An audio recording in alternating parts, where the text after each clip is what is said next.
티베트의 속담에 이런 말이 있다고 합니다. 걱정해서 걱정이 없어지면 걱정할 것이 없겠네. 가만히 생각해 보면 참 걱정에 대한 부질없음을 잘 지적해 준 명언이 아닐 수가 없습니다.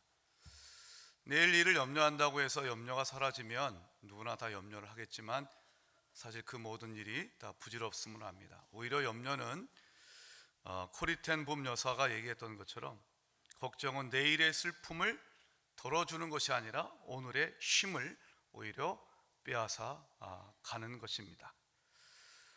그래서 예수님은 염려에 대해서 우리에게 아주 잘 알려진 빌립보서 4장 6절과 7절의 말씀을 통해서 이렇게 얘기하셨죠. 아무것도 염려하지 말고 다만 모든 일에 기도와 간구로 너희 구할 것을 감사함으로 하나님께 아뢰라. 그리하면 모든 지각에 뛰어난 하나님의 평강이 그리스도 예수 안에서 너희 마음과 생각을 지키시리라. 염려에 대해서 예수님 말씀하셨던 것은 아무것도 염려하지 말고 염려 대신에 기도하라고 말씀하셨습니다. 또 오늘 찬송처럼 감사라고 말씀하셨습니다. 그러면 하나님의 평강이 지켜주실 것이라고 말씀하셨습니다. 오늘 이 자리에 또 염려가 있으시고 근심이 있으셔도 예배의 자리, 기도하고 찬송하는 자리, 여러분들에게 하나님의 평강이 지켜주실 줄 믿습니다.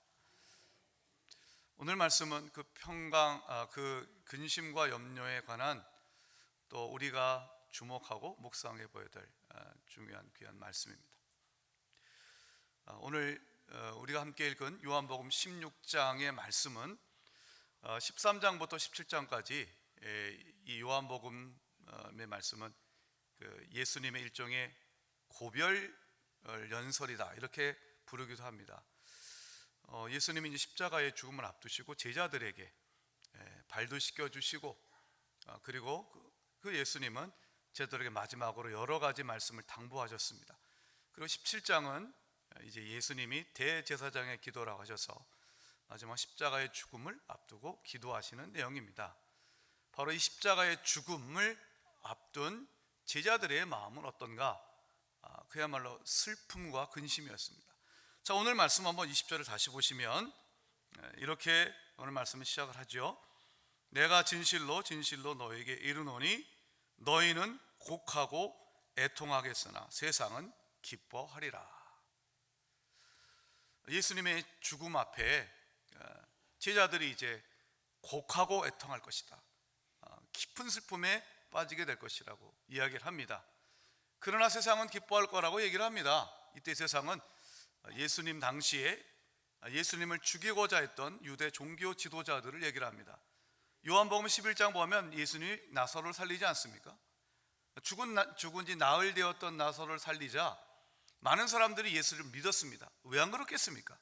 죽은 지 나흘 된 사람을 나사로야 나오라 이 한 말씀으로 살렸으니 사람들이 믿는 건 당연하겠죠. 그런데 성경을 읽어보면 그 이적이 일어났음에도 불구하고 그것 때문에 많은 사람들이 믿었음에도 불구하고 유대 종교 지도자들은 오히려 예수를 죽이기로 모의를 합니다. 그러니까 하나님의 정말 대적하는 자들이 마음이 닫혀지면 아무리 이적을 보여줘도 예수님을 거부합니다. 그래서 예수님이 십자가에 죽게 되고 그들은 기뻐하게 됩니다. 여러분, 그러나 예수님은 그렇게 말씀을 끝맺지 않으셨습니다. 십자가의 죽음은 결코 비참한 실패가 아닙니다. 십자가의 죽음은 처절한 비참한 죽음이 결코 아닙니다. 그래서 예수님이 이어서 뭐라고 말씀하신가 하면 이렇게 얘기하세요. 20절 하반절에 너희는 근심하겠으나 너희 근심이 도리어 기쁨이 되리라. 한 번 절 따라 하십시다. 너희 근심이 도리어 기쁨이 되리라. 오늘 여러분들 근심하고 있는 것들이 다 기쁨으로 변하길 예수의 이름으로 축복합니다. 아멘. 여러분, 그럴 정말 확신이 있으십니까? 내 근심이 다 변화해서 여러분 기쁨이 될 것이라고 믿으십니까? 아멘. 아멘입니다. 자, 오늘 말씀 가운데서 예수님의 이 말씀을 우리가 주목할 필요가 있습니다. 오늘 설교 제목이 근심이 도리어 기쁨이 될 것이라는 것이었습니다. 예수님은 십자가의 죽음 때문에 제자들이 애통하고 곡할 것이라고 얘기합니다. 근심할 것이라고 얘기합니다. 그러나 그것에 그치지 않을 거라고 얘기하셨습니다. 오히려 그 근심은 기쁨이 될 거라고 했습니다. 어떤 근심입니까? 십자가의 죽음과 관련된 근심입니다. 사랑하는 여러분, 십자가의 죽음이 오히려 기쁨이 되는 까닭이 무엇이겠습니까? 이유는 간단합니다. 예수님의 십자가의 죽음이 우리를 구원하시기 위한 하나님의 뜻을 이루기 위한 죽음이기 때문에 그렇습니다. 여러분, 근심에도 두 가지 종류가 있음을 여러분들은 아마 들어보셨을 것입니다. 고린도후서 7장 10절 보면 이런 말씀이 있어요. 자, 한번 자막을 통해서 읽어봅시다. 시작.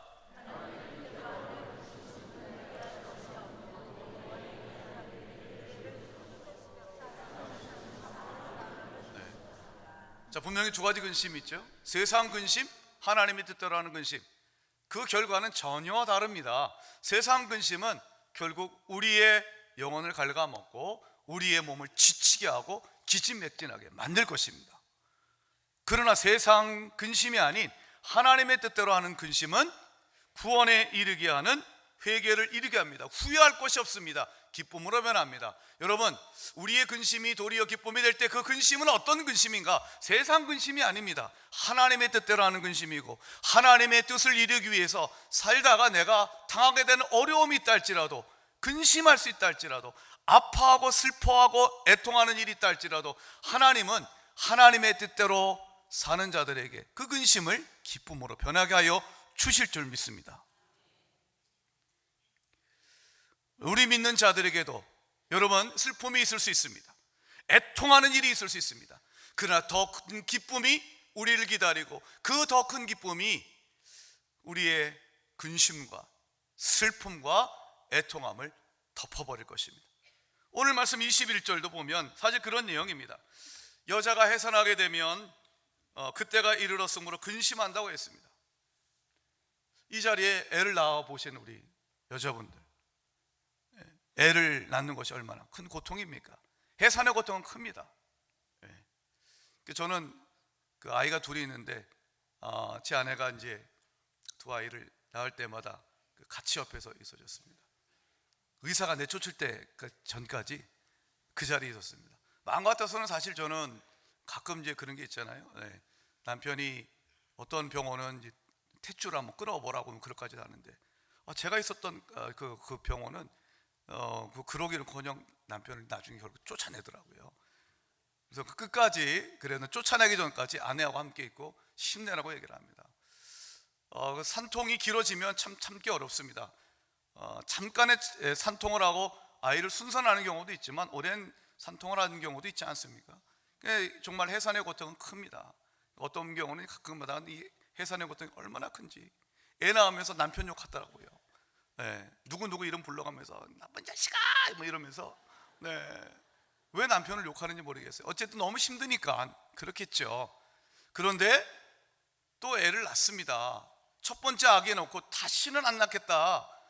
여러분, 그렇지 않습니다. 왜 그럴까요? 해산의 고통보다 더 큰 기쁨이 있기 때문에 그렇습니다. 그 아이를 10달 동안 내 뱃속에 데리고 있다가 그 아이와 만나는 그 순간 그 아이가 얼마나 이쁜지 모릅니다. 너무 좋습니다. 그래서 그 고통을 덮는 더 큰 기쁨이 있기 때문에 그렇습니다. 우리가 예수를 믿을 때 여러분, 고통이 있습니다. 해산의 고통만큼 어려운 고통이 있고 아픔의 고통이 있습니다. 그러나 하나님은 하나님의 뜻대로 하는 고통, 근심은 더 큰 기쁨으로 우리를 찾아오게 될 줄 믿습니다. 우리가 잘 알고 있는 말씀 가운데에 요한복음 12장 24절의 말씀이 있어요. 제가 한번 읽어봐 드릴게요. 내가 진실로 너희에게 이르노니 한 알의 밀이 땅에 떨어져 죽지 아니하면 한 알 그대로 있고 죽으면 많은 열매를 맺느니라 말씀하셨습니다. 여러분, 이 말씀은 예수님이 당신의 십자가의 죽음을 비유로 말씀하신 거예요. 한 알의 밀이 땅에 떨어져 죽어야만 된다예요. 왜 그럴까요? 그래야 많은 열매를 맺기 때문에 그렇습니다. 예수님은 그렇게 십자가의 죽음을 그렇게 바라보셨습니다. 여러분, 예수님이 십자가에 죽으심으로 말미암아 많은 열매, 많은 사람이 구원을 얻을 수 있었기 때문에 십자가의 고통과 십자가의 죽음은 우리에게 더 큰 기쁨이 되는 것입니다. 올해는 호주 장로교회가 우리나라에 선교사를 파송한 지 130년이 되는 해입니다. 1889년 10월 2일, 여러분 이번 주 수요일이 10월 2일입니다. 이번 주 수요일이 되면 호주 장로교회가 이 조선 땅에 첫 번째 선교사를 보낸 지 정확히 130년이 되는 날입니다. 그 첫 번째 선교사로 오신 분이 조셉 헨리 데이비스라고 하는 분이십니다. 지난주 포항에서 있었던 제104기 저희 총회에서 호주에서 선교사로 계셨던 몇 분의 목사님들이 함께하는 예배를 좀 드렸습니다. 그리고 호주에서 목회하셨고 호주 선교사님을 섬기셨던 한 목사님의 설교를 들으면서 제가 큰 은혜를 받게 되었습니다. 그러면서 제가 이제 좀 관심을 갖고 설교를 준비하는 가운데 데이비스 선교사님에 대해서 여러분들에게 좀 말씀드리고 싶습니다. 데이비스 선교사님은 멜번 대학을 졸업하고 교장 선생님이 되었습니다. 그러나 어느 날 조선 선교를 촉구하는 어떤 선교사님이 글을 읽고 감동을 받습니다.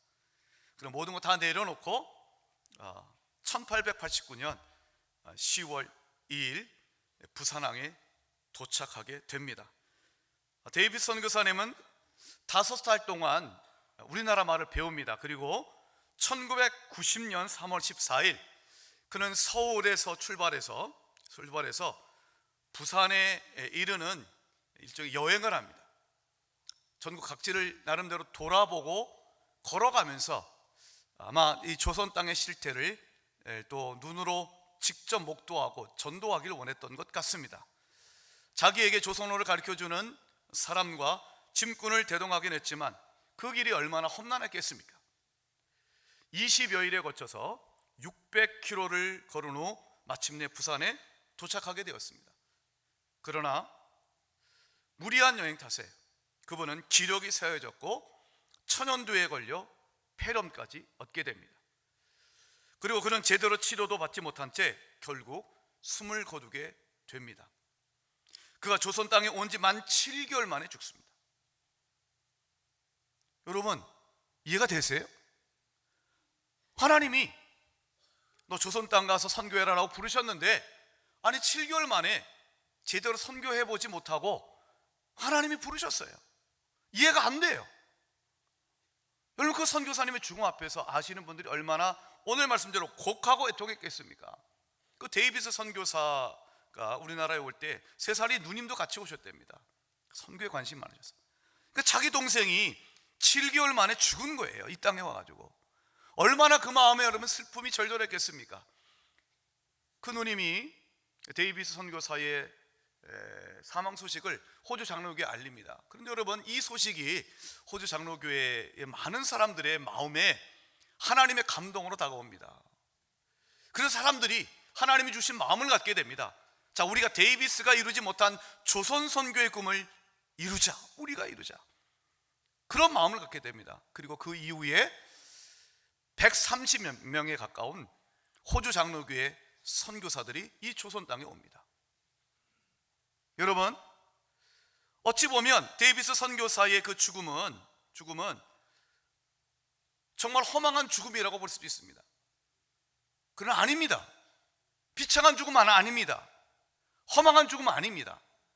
왜냐하면 그의 죽음은 우리 예수님이 말씀하셨던 것처럼 하늘의 밀이 땅에 떨어져 죽어서 많은 열매를 거두게 하기 위해서 역사하셨던 것이었습니다. 그 위에 오셨던 여러 선교사님들이 오셔서 교회를 세우고 학교를 세우고 병원을 세웠습니다. 부산에 가면 부산진이라는 곳이 있죠. 부산진 교회 호주 선교사님이 세우셨습니다. 일신기독병원이라고 있습니다. 처음에는 산부인과 전문 병원을 시작했습니다. 그 병원 다 호주 선교사님들이 세운 것입니다. 6.25 전쟁 이후에도 계속해서 선교사들이 옵니다. 그런 분들이 100여 명이 넘습니다. 사랑하는 여러분, 그렇기 때문에 하나님의 뜻에 순종하여 나가는 자들에게 당하는 슬픔이 있지만, 애통하는 일이 있어도, 그러나 그 근심이 도리어 기쁨으로 바꾸는 하나님의 역사는 있게 될 줄 믿습니다.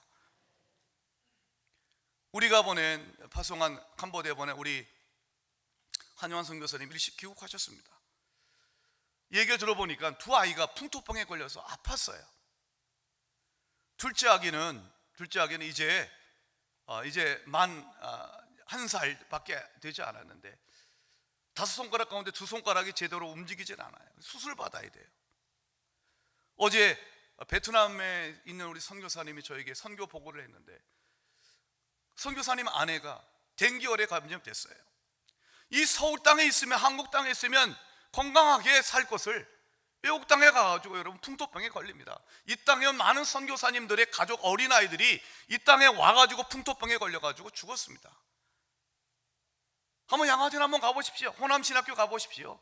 거기에 선교사들 묘지에 가보면 이 땅에 와서 그렇게 정말로 불쌍한 죽음을 당하신 분들이 있습니다. 눈물이 납니다, 여러분. 그러나 주님, 우리는 이 시간 오늘 말씀에 의해서 선포합니다. 근심이 도리어 기뻐하게 될 줄 믿습니다. 그 근심은 하나님의 뜻을 위한 근심입니다. 사랑하는 여러분, 세상 근심은 예수님 말씀하신 대로 이제는 멈추십시오.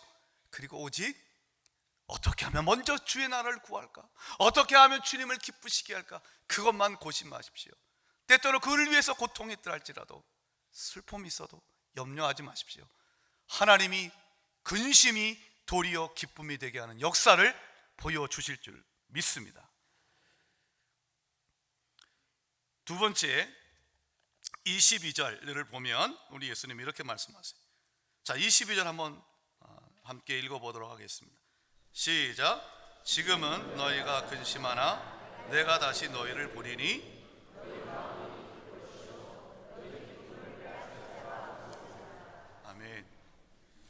지금은 너희가 근심하라. 여기서 너희는 예수님의 제자들입니다. 예수님이 이제 십자가의 죽음을 당할 것을 말씀하셨을 때 제자들이 왜 근심하지 않겠습니까? 여러분, 지금 여러분들 근심하십니까? 근데 여러분, 예수님 말씀하셨습니다. 지금은 너희가 근심하지만 너희 마음이 기쁠 것이다. 너희 기쁨을 또한 빼앗을 자가 없을 것이다 라고 얘기를 합니다. 여러분, 기쁨을 잘 간직하십시다. 사단은 기쁨을 빼앗는 자입니다. 사단이 우리의 구원을 빼앗을 수 없지만 기쁨과 삶의 에너지를 빼앗아갈 수는 있습니다. 자, 그런데 여러분, 그렇다면 지금 근심하는 제자들이 어떻게 그 마음이 기쁠까요? 그 마음에 기쁨이 있는 이유가 무엇이겠습니까? 예수님이 이렇게 말씀하세요. 내가 다시 너희를 볼 것이다. 이 말은 십자가에 달려 죽으신 예수님이 그 죽음으로 끝나지 않고 3일 만에 부활하신 주님이 제자들을 다시 찾아올 것이다 라고 하는 그런 말씀인 것입니다. 자, 죽은 줄만 알았던 예수님이 다시 부활하셔서 제자들을 찾아왔으니 얼마나 기쁘겠습니까? 그러나 여러분, 이것은 단순한 재회의 기쁨만은 아닙니다. 중요한 것은 무엇입니까? 십자가에 죽으셨으나 부활하신 예수님을 만난 기쁨인 것입니다. 우리의 근심, 우리의 염려, 우리의 슬픔을 여러분 그것을 극복하고 하나님이 주시는 기쁨을 누릴 수 있는 비결이 어디 있습니까? 여러분, 부활하신 주님이 여러분과 함께 하심을 믿는 믿음이 있으면 근심이 도리어 기쁨이 될 것입니다. 23절에 나타난 그날에도 마찬가지. 23절 한번 봐보셔요. 23절. 그날에는 너희가 아무것도 내게 묻지 아니하리라. 내가 진실로 너희에게 이르노니 너희가 무엇이든지 아버지께 구하는 것을 내 이름으로 주시리라. 자, 이 23절의 말씀은 이런 것이죠. 그날에는 너희가 나에게 묻지 않을 것이다, 구하지 않을 것이다 라고 하면서 그냥 하나님께서 무엇이든지 아버지께 구하는 것은 우리 하늘 아버지께서 주실 것이다. 이 얘기를 들어보면 너무 참 귀한 말씀이에요. 할렐루야예요. 하나님께서 우리에게 무엇이든지 구하면 주실 것이다. 근데 여러분, 여기서 중요한 건 뭐냐면 그날에는 이 단어예요. 그날에는, 여러분, 그날이 어떤 날이길래 우리가 무엇이든지 구하면 원래 하늘 아버지께서 우리에게 주십니까?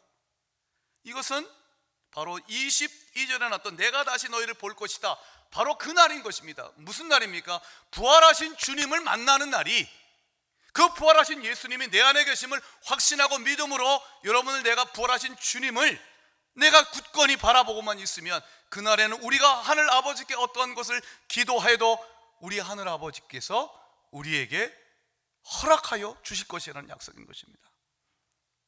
여러분, 24절도 마찬가지입니다. 24절도 우리 다시 한번 봅시다. 지금까지는 이란 말이에요. 이 때를 나타내는 말에 여러분 주목하셔야 됩니다. 지금까지는 너희가 내 이름으로 아무것도 구하지 아니하였으나 구하라 그리하면 받으리니 너희 기쁨이 충만하리라 라고 얘기를 해요. 여러분, 우리는 기도할 때마다 예수님의 이름으로 기도합니다. 여러분이 지금까지 기도하시면서 예수님의 이름으로 기도하지 않은 적이 있으십니까? 다 예수님의 이름으로 기도했어요. 근데 제가 여쭤보겠습니다. 예수님의 이름으로 기도했지만 그 기도한 거 다 응답 받으셨습니까? 예수님의 이름으로 기도했는데 근심이 기쁨으로 변합니까? 경험하셨습니까?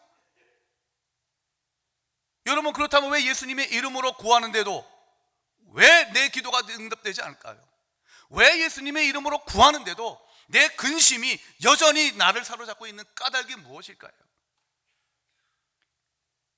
여러분, 여기서도 마찬가지입니다. 지금까지는 너희가 내 이름으로 아무것도 구하지 아니하였다는 이 말은 무슨 말인가 하면, 단순한 예수의 이름으로 기도하는 것이 기도의 말미에 이제는 기도를 마무리합니다 라고 하는 그런 이제 기도의 종결 어구로서 하는 예수의 이름으로 하면 백날 그렇게 기도해봤자 예수의 이름으로 기도하는 것이 아닙니다. 물론 우리가 모든 기도를 예수님의 보혈의 공로에 의지해서 하나님께 나가기 때문에 예수의 이름으로 기도해야죠.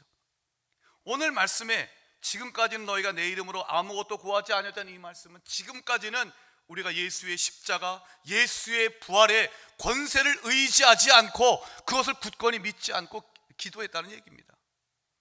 십자가 무엇입니까 여러분? 죄의 권세를 이기신 주님의 능력인 줄 믿습니다.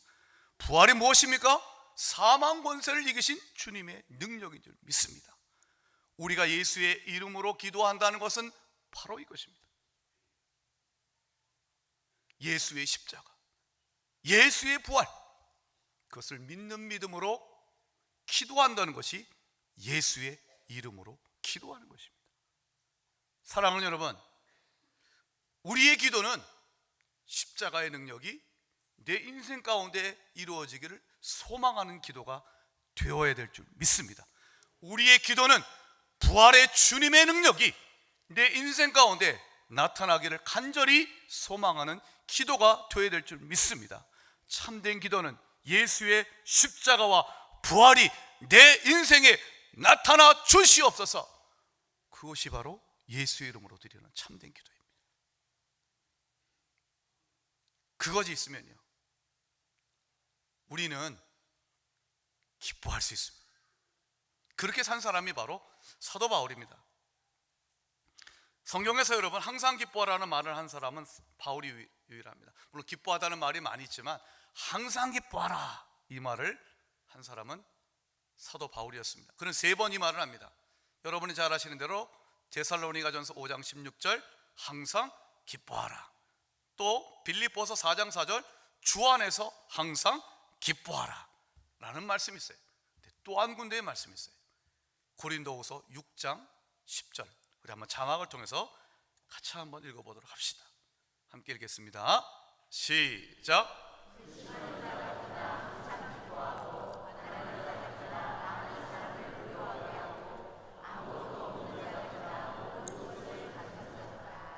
아멘. 자, 자막 그냥 줘보십시오.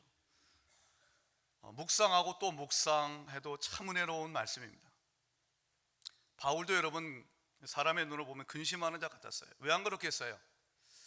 예수 믿고 주님을 만난 이후에 선교사의 삶을 살았던 그에게는 많은 동족 유대인들의 핍박이 있었습니다. 어려움이 있었습니다. 죽을 고비도 많이 넘겼습니다. 근심하는 자 같습니다. 근데 그는 말합니다. 내가 근심하는 자 같습니까? 예수 그리스도 믿는 나에게도 근심이 있습니다. 근심할 일이 찾아옵니다. 그러나 말합니다. 나는 항상 기뻐합니다. 가난한 자 같으나 많은 사람을 부유하게 한다고 말했습니다. 그는 로마 시민권자로 태어났던 사람에서 집안이 좋았습니다. 그러나 그는 예수 믿은 다음에 가난한 자로 살았습니다. 그러나 그는 확신합니다. 나는 많은 사람을 부유하게 하는 사람이다. 복음으로, 예수로 많은 사람을 부유하게 하는 자라고 말합니다. 나는 아무것도 없는 자 같다라고 말을 합니다. 실제 그는 빈털터리였습니다. 누군가 도와주지 않으면, 자기의 힘으로 선교비를 충당하지 않으면 어려웠습니다. 그러나 그는 말합니다. 나는 모든 것을 가진 자라고 선포합니다. 할렐루야. 여러분, 저는 이 고백이 우리의 모든 성도님들의 고백이 되길 진심으로 바랍니다.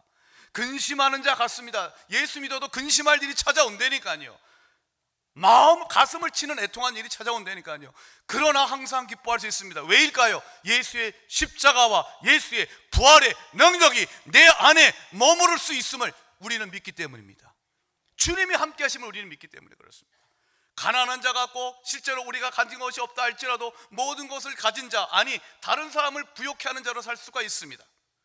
왜일까요? 십자가에 죽으시고, 날 위해 십자가에 죽으시고 부활하신 주님이 내 안에 계심을 나는 믿기 때문에 그렇습니다. 그러면 우리는 그렇게 살 수가 있습니다. 우리의 믿음의 형제였던 고 이관희 집사님이 그랬습니다. 그의 신앙 투병기를 그린 다큐멘터리 영화 교회 오빠를 보면 이런 고백을 합니다. 혹시 이관희 집사님을 잘 모시는 분을 위해서 간단하게 얘기하면, 우리 집사님은 저희 교회에서 자랐던 귀한 믿음의 분이셨습니다. 그러나 대장암 4기 판단을 받고 잘 치료받았는데 다시 재발했습니다. 그리고 작년 9월 16일 새벽에 40번째 생일날 하나님의 부름을 받았습니다. 자신이 중환자실에 누워있을 때 일이었습니다. 마음이 너무 연약해진 거예요. 왜 안 그렇겠어요? 다시 암이 재발하고 너무너무 힘들어서 고통 가운데 중환자실에 누워있습니다. 근데 사단이 자신을 충동질하는 거예요. 제가 그 글을 잠깐 한번 읽어봅시다. 중환자실에서 의식이 돌아오자 깊은 좌절과 슬픔을 느꼈습니다. 사탄은 그 틈을 놓치지 않고 저를 찾아와 저를 마음껏 비웃었습니다. 내가 방송을 통해 그렇게 하나님을 사랑한다고, 믿는다고, 찬양한다고 그렇게 얘기하더니 지금 내 꼴이 이게 뭐냐? 이제 그만해라. 하나님을 원망하고 부인해라. 그러면서 저를 충동질했습니다. 이런 믿음의 형제도 살다 보면 우리의 믿음이 연약해져서 사단의 충동질합니다. 비웃습니다. 하나님 원망하고 부인하라고 얘기를 합니다. 그럴 때가 있습니다. 하나님이 정말 섭섭할 때가 이땐 있습니다. 하나님 왜 나한테 이러시는 겁니까? 라는 원망과 불평이 나올 때가 있습니다. 그러나 여러분, 그러나 우리가 그 순간에 예수의 십자가, 부활을 하신 주님을 바라보며 이겨내게 될 줄 믿습니다. 우리 집사님이 그런 사단의 충동을 받아 힘들어하고 있는데 힘겹게 눈을 떠보니 천정에 적혀있는 성경 구절 하나가 눈에 들어옵니다. 시편 3편 4절이었습니다. 내가 나의 목소리로 여호와께 부르짖으니 그의 성산에서 응답하시는도다.